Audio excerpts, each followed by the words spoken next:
And welcome back to the Financially Simple Experience. Today we're going to talk about money. More specifically, should a business owner pay off debt or invest? Now, what we're talking in context around is the newfound money we've received through the stimulus checks, what the results of the PPP number 2 is going to do, etc. But the same context is true no matter if you've just received an inheritance. Perhaps in your business you received a new windfall from a huge case or a huge client that you just landed and just a bunch of money fell in the business. Ultimately in life, several times in life, hopefully we end up in a position where we find some newfound cash.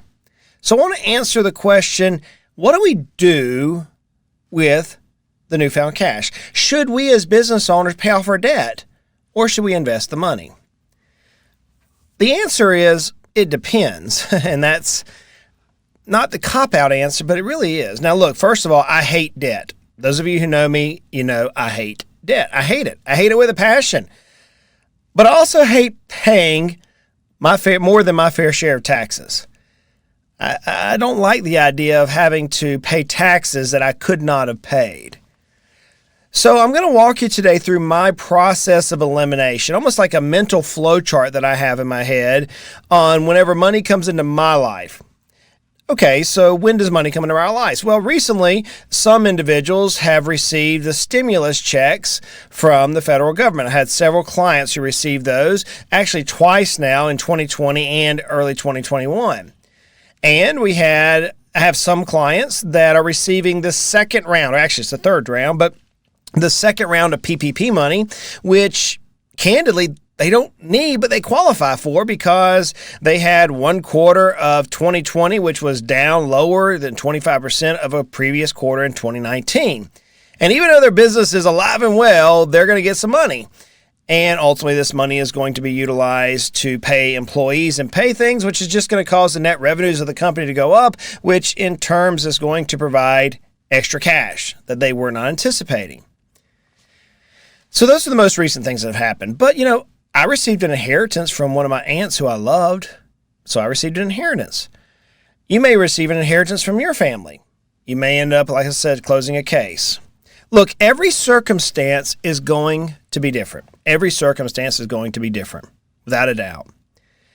I was in a meeting with a client just the other day, actually just yesterday as I'm recording this, and I asked this client to do something very unusual. Very unusual. Here's what I asked them to do. I wanted them to take some of the newfound cash that they had and pay down their home mortgage. Now, if you've listened to me for any length of time, you realize that I believe the home mortgage should be one of the last debts you pay. But yet, in this particular situation, this individual had student loan debt, they had a car debt, and they had a business loans. They have 4 different types of loans. And of all the debts, we asked them to pay the home mortgage. Why? That makes no sense, Justin. You shouldn't have done that. Aha. But we've got to dive into the details a little bit more. So here's what we were dealing with. Their current home mortgage is not a conventional loan. They have what's called a jumbo loan, and their current mortgage rate's just over 5%. They have a beautiful brand new house. They have a ton of equity in the house, but because of the way the lending is working, it's at a 5% loan. Now they have a student loan they'll pay off just normally out of cash flow in about another year. So just by them making their payments right now, the student loan is going to go away. They have business debt that's being paid for out of the business, and it will term out in about another 6 years, give or take. So, and they have a car debt, which is at a 0% interest rate. So I'm looking at all these things, and I was running the scenarios through our software as planners with our planning department, and we noticed that if we could just pay a little bit money down on the house, we could move the money, the loan of the house from a jumbo loan to a conventional loan and bring their rate down to about 2.7% on a 30-year fixed rate. And at that point, we wouldn't pay the house off. We just let it roll, right? Yeah, we're going to save some money on interest, saving about 3% on interest, but more importantly, we're locking in an interest rate at 2.7 for 30 years.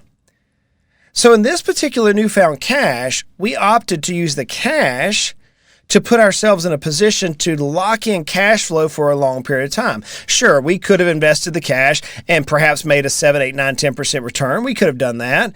But at this particular situation, on the bigger picture of the client was better served. The math worked out where the client was better served to be able to pay down the mortgage in this particular case. Now, is that always the case? No, it's not always the case. You may say, well, Justin, you could have gone about it a different way. You didn't have to use the cash to pay down the mortgage. You're right. We could have opened up a home equity line of credit. We could have used subrogation from the home equity line of credit to actually go out and secure a primary mortgage, a conventional style mortgage.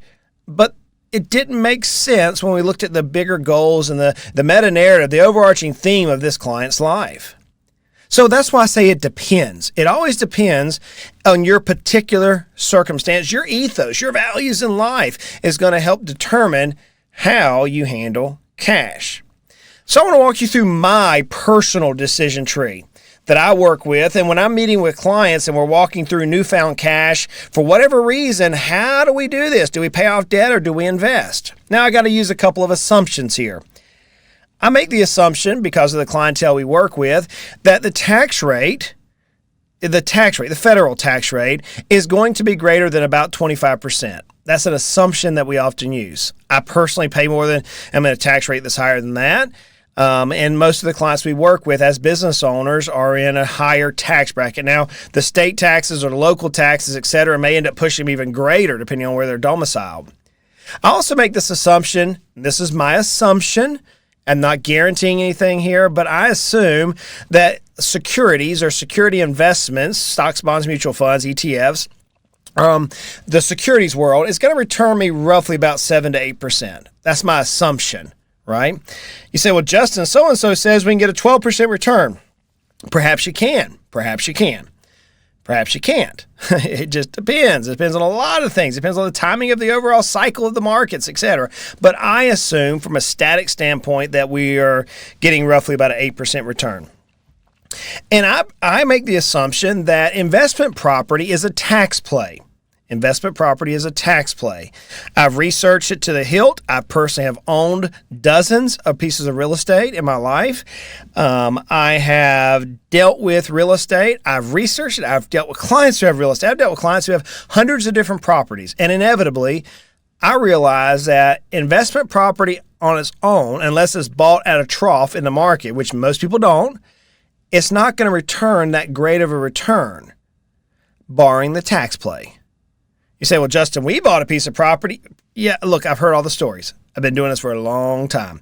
I make the assumption from my mind that investment property is a tax play. And then I also assume that whenever I'm dealing with cash, that I'm going to have longer than a 10-year stint. The decision I make is going to be pretty much irrevocable for a 10-year period. That's my assumptions that I use. So let me walk you through my decision tree. If all of a sudden I received X dollars, maybe it's $2,000, maybe it's $200,000, maybe it's $2 million, whatever the number is. If I receive that, the first thing I'm going to look at, unquestionably, without a doubt, is, do I have any credit card debt? Period. And if I have any credit card debt, I'm paying it off. No questions asked. Number one. Number two, do I have any consumer debt?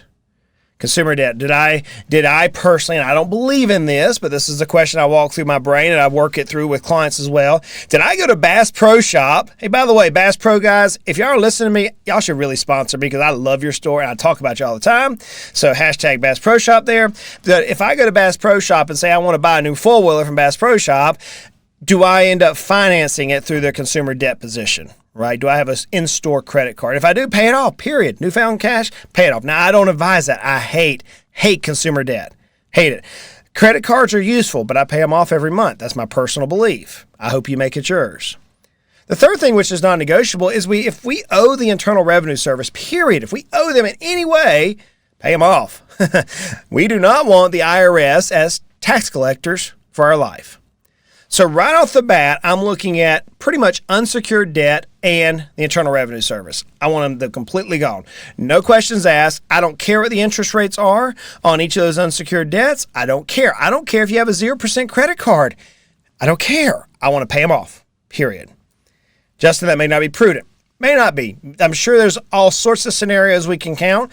I can think of scenarios I've dealt with with clients in the past, but that is my decision tree. Make your own. The second thing I look at is, okay, what other debts do I have? And now I go into a yes or no scenario. So I'll give you an example. I have a car loan in place that is less than 2% interest. Less than 2% interest. So that to me is my number.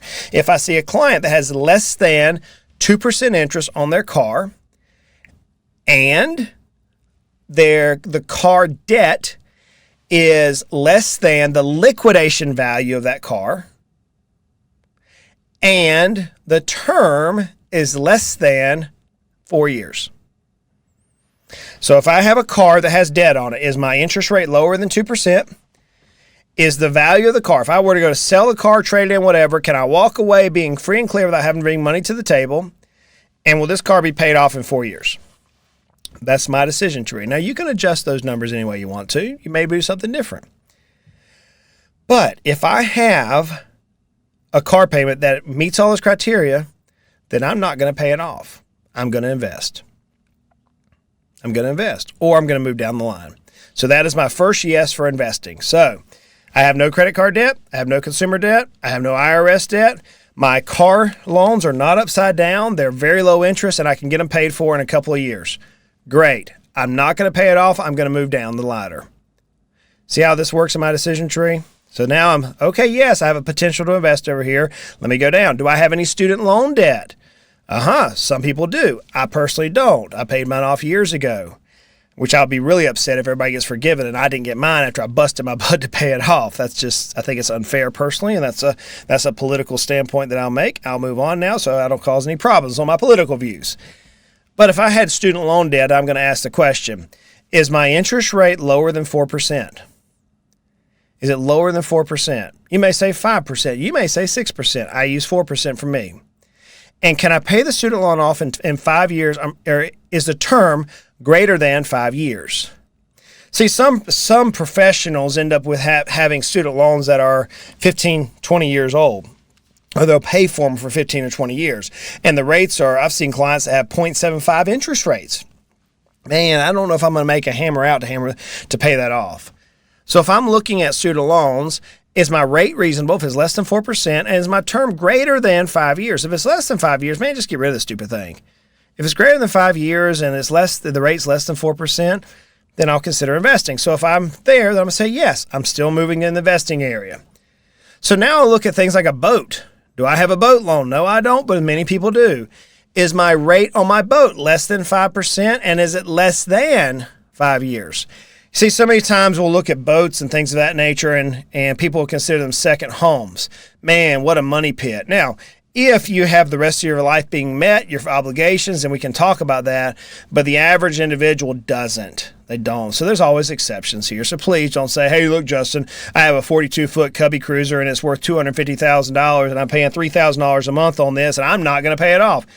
Okay, but this is my decision tree.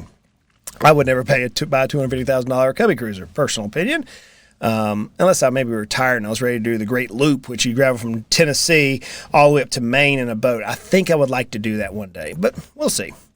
So I look at the boat situation. The same thing. Do I have a boat debt? No, I don't have any boat debt. Okay, so let me go to my next scenario. Do I have any business debt? Business debt. Well, you know what? I actually have a little bit of business debt. I borrowed some money to do a tenant improvement, and it's a very, very, very low interest rate, and it's a very good term. My interest rate is less than 5%, and my term on the note is less than 5 years. So if I've got less than 5 years on my business debt and my rate is good, then I'm going to consider investing this dollars. Okay, you see how my decision tree, I'm going down the road. Then I get to one here that I have to just pause at. Is there a way that I can deploy these dollars which will help me significantly reduce my taxes? Significantly. You see, it's not uncommon for clients to come to us, or people will listen to the talking heads, which are always referring to 12% returns, get out of debt as fast as possible, but you never hear them talk about taxes. And all of a sudden we say, you know what, I realize you're paying your car off as fast as possible and your house off as fast as possible, but do you realize if you deployed this cash differently, you might end up actually getting an instant bonus on your money? So here's how this works. I have an individual that we were working with that I want them to place some monies from a windfall into a 401k plan that has some other profit sharing and some et cetera into it. Before they make any adjustments on this windfall, they were in a 37% tax bracket. And after this adjustment, they moved down to an effective rate of roughly 27%. So they got an instant 10% bonus kicker return, if you will, on the money they invested. Plus, they get the return on the asset class to which they invested in. So if I'm looking at this world of investing, before I even get to where I'm going to put my money, I'm now getting to this question of, okay, I realize I don't have any much debt to hammer out, but now can I use this dollars for a tax play, which will significantly help me and give me an instant kicker? We call it cost of capital. Will give me an instant kicker on my return of my dollars. And if it does, we pause there. And oftentimes there are some things we can do with dollars that we can deploy. But let's say, for example, that, you know what, we've already been working with the team over at Financially Simple and Heritage Investors, and look, our life at this particular point is just jam up. I mean, we are rocking it out. What do we do? Speaking of Heritage Investors, they're our sponsor for this particular episode, so let's see what they have to say. If we had learned anything from recent events, it would be the importance of having a personal financial plan to weather any crisis life throws at us. Heritage Investors helps small business owners to reach their financial goals with holistic wealth management services. Learn how by visiting heritageinvestor.com today. So we're working through this thought of how do we deploy this newfound cash. We've already realized we don't have any debt that we can attack, and our taxes are good because the team at Heritage Investors, through the personal planning process, I mean, they got it jammed up. We know what we're doing. What do? Now I'm going to invest. How do I invest? That story is dependent upon return, your risk. That's dependent on your bigger financial needs.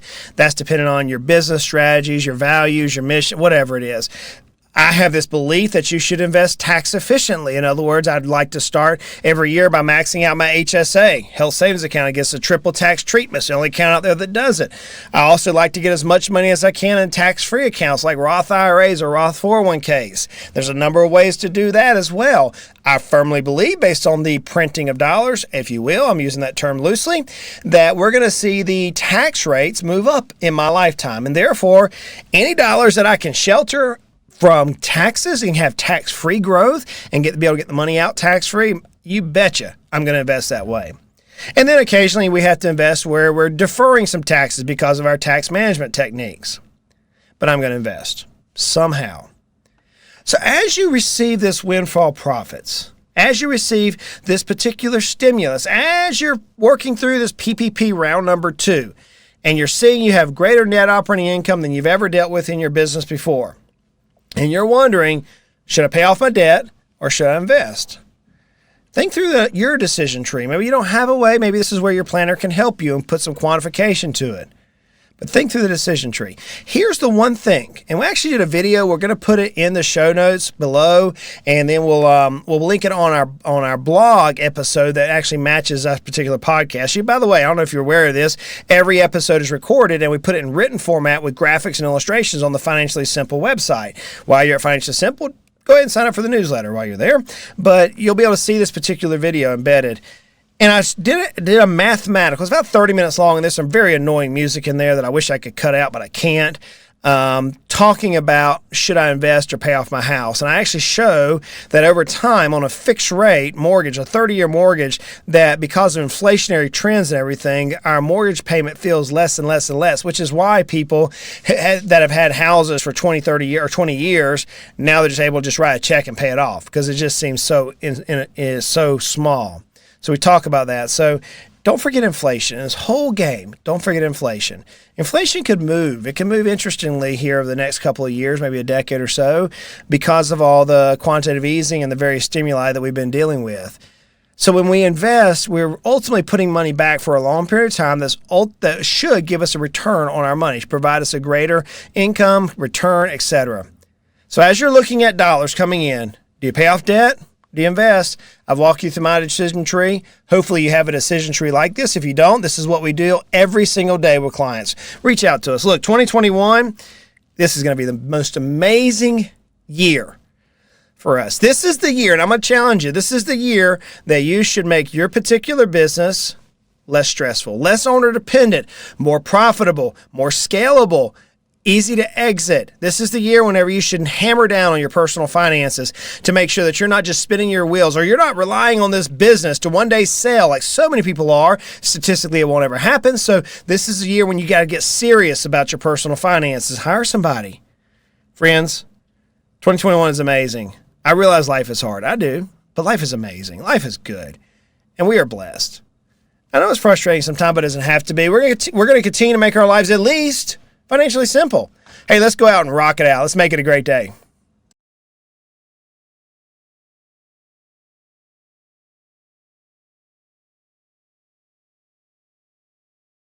This tip is for informational purposes only. Please speak with a competent financial advisor regarding your specific needs. Justin Goodbread is a registered investment advisor with Heritage Investors. Visit heritageinvestor.com, financiallysimple.com for additional information.